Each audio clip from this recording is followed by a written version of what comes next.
Hey everyone, welcome to A Great Alternative. Today I'm with Craig from Madog Outdoors. And Craig, what are you going to do? So I'm going to show you some cookware that I've invented.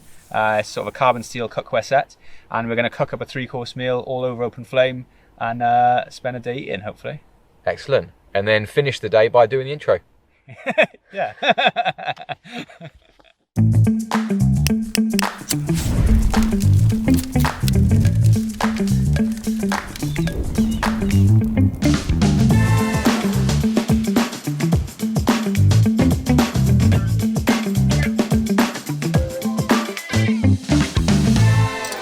What is it that we're cooking today? I say we, this is the royal we. So we're making, so the main is going to be Mexican carnitas, which is kind of just like a Mexican pulled pork really. And what makes it real special is right at the end, you get a pan scalding hot, add the pork in, and it all gets really crispy, but also really like juicy at the same time.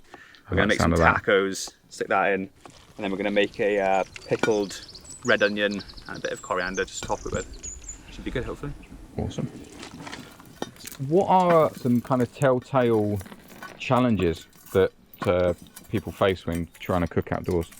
More than just, a burger. So the main thing is just managing the heat. The main difference is at home you've just got a knob that you turn and it goes hotter and it goes colder. Obviously with a fire, you've got so many variables. You've got the type of timber that you decide to use to make the fire. And the thing you've got a little bit today is a bit of wind. So then say you've got a pot sitting and you've got fire underneath. If the wind's coming this way and the fire's going out to the side, you're not actually getting any heat onto it. So you need to drop it lower than you normally would. So it's all about like managing the heat.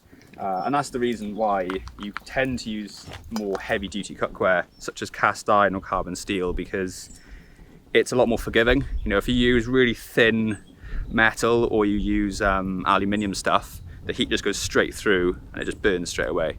Whereas carbon steel and cast iron, it heats slowly, so then you're less likely to burn it. But also you get a nice even cooking temperature. So what was it that inspired you about cooking? Yeah, I don't know. I found it just became a hobby, Spending time in the kitchen was just something where I just felt really just relaxed, and I just really enjoyed making long meals. Like for me, like the longer something takes to prepare, the more I enjoy it. So, those weird things which you should never make at home, you should always just buy them because they're convenient and easy. I'm the opposite. I really enjoy making that really long-winded, stupid process of making something because I find it really relaxing, and I don't know, I just really get a lot from it for that reason, I think. I don't know, with cooking I always love to learn like the most traditional method, figure out how it's done properly, and then I think my creativity just takes over a little bit and I'm like, oh, what if I just chuck a bit of that in there and then just see what happens, sort of thing. But I think it's always really important to learn the most traditional method and follow a recipe, definitely. For too long I didn't listen to recipes. I just thought I could just make it up. But one of my old head chefs was like, always follow a recipe first. I was like, oh, okay. I started doing that and it really improved my cooking actually. So yeah, good tip.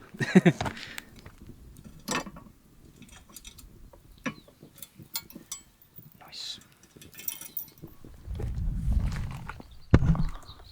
It's going to be a hot day. Is that good? There's a bit on your face, yeah. Is there a little bit? How long have you been into cooking outdoors? All my life, to be honest. I say all my life, not when I was a child. When I was growing up, I did a lot of travelling around Europe and that sort of thing. And I always just had, the super lightweight little burners and a really thin aluminium pan, the classic camping cookware. And when I was, like in Greece, for example, you'd find a dish and you're like, oh, I'd love to recreate this after you've eaten it. And, you couldn't really do it with your little camping pot and stuff because you just, really limited. Like you're pretty much just like boiling and fry something that's not too sticky. And that's pretty much what you're limited to. What was it that was your catalyst for making these pots? For me, I've never understood why cooking outdoors is all about being ultra lightweight and eating freeze-dried meals and not really enjoying the experience. So I just wanted to create some cookware which allowed you to do that. there seems to be, it's either like ultra lightweight stuff or your cast iron stuff. And there's nothing really in between, which allows you to go for, a bit of an explore, like, something that can go in your rucksack. You're not going to hike for miles with it, but you can get away from the car and just actually enjoy cooking outdoors rather than it being like the secondary part to the adventure, I guess. So give me a brief breakdown of kind of like the timeline of where the idea came from and how it went from idea to where we are right now.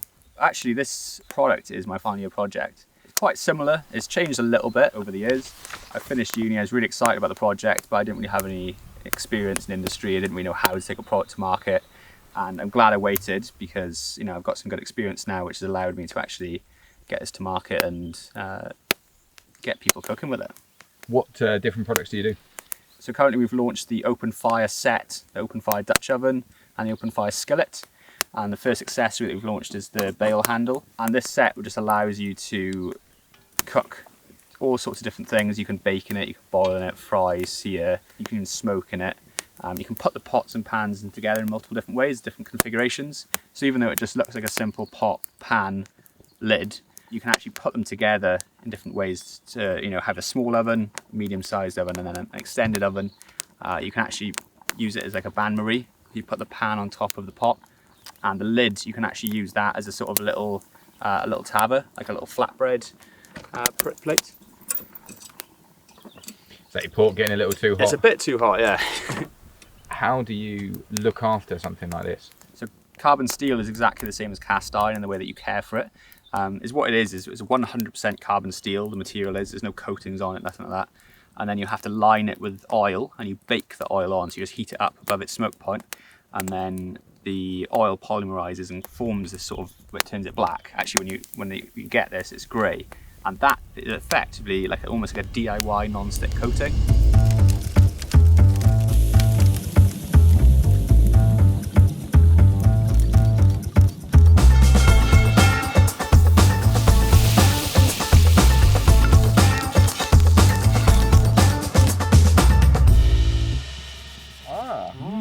God, lovely. Thank you. I'm not pretending. I'm going to actually eat. Oh, okay, that's nice. Do you have a favourite meal to cook? Outdoors in this setting, or just at home, or what you in this setting? In this setting, yeah. I do enjoy baking things in the Dutch oven. I think there's a bit of a novelty to actually, I produce this baked good in this pot. I think there's something really nice about that, Yeah. Apart from that, I'm not sure. I mean, everything really. I don't know, sorry, it's not a big answer. No, that's good, because that's kind of, it's like myself with photos, photography and video. I've always just felt like, why would I want to just do one thing? Like, yeah. The thing I want to do is everything. Because whether it means I'm not that great at it, I don't really mind. It's the enjoyment comes from trying something new every single time. Yeah, absolutely. So someone who's looking to start, well, like me, I want to start cooking outdoors a little bit more often. Hopefully, fingers crossed, for myself and Alicia. Alicia, who's not a fan of wood smoke and smoked stuff, it's going to be a bit of a challenge, but I think I can hopefully bring around. What advice would you give to someone like starting out cooking outdoors and trying to cook more than just burgers? Are you talking about on open fire specifically? Or just outdoors maybe with in the general? ability to either open fire or on a smaller gas. Yeah, I mean, if you're cooking on open fire for the first time ever, stick with a stew, something watery, something that's less likely to burn, because it will take you a little while to learn to manage the fire and that sort of thing. If you are cooking on gas though, like a little gas burner, like a camping gas burner, literally just cook whatever you cook at home. There's no reason why you can't cook what you'd make at home anywhere. The difference between at home cooking and sort of a gas camping burner is that you've got the wind. The wind, when it comes through, it'll blow the gas, it'll cool down the pan loads. So that's kind of why you want something which is quite heavy duty and it's got a big thermal mass. Right. So what that does is it retains the heat. So if you've got wind coming through, and if you've got a little thin pan, it'll just drop the temperature rapidly. Mm-hmm. Whereas you've got something like cast iron or carbon steel, it keeps the heat So it like irons out those like undulations that you get from cooking outdoors. Yeah, And right. it's the same thing with cooking on fire. You know, the heat goes up, goes down, goes up, goes down. Where if you've got something which has got a big thermal mass, it'll just iron out those temperature spikes. Okay. Well, I'm gonna. That answer? I think after this, I'm definitely gonna try and have a go. Yeah, Fingers good. crossed when we get the land as well. I might just start doing that for my lunches every day, just like cooking on a fire and trying something else.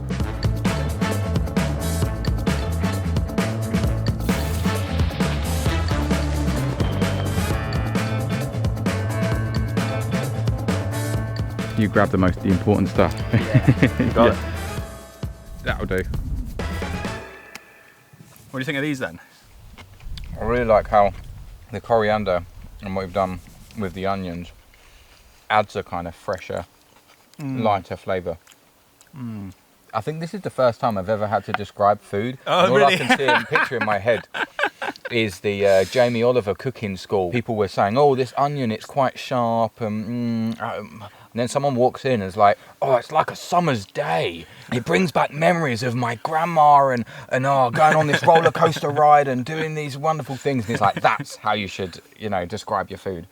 Right. And I'm saying, yeah, it's nice. Yeah, it's sweet. It's Oh, light. That's all I look for. It is nice. That'll do. Yeah.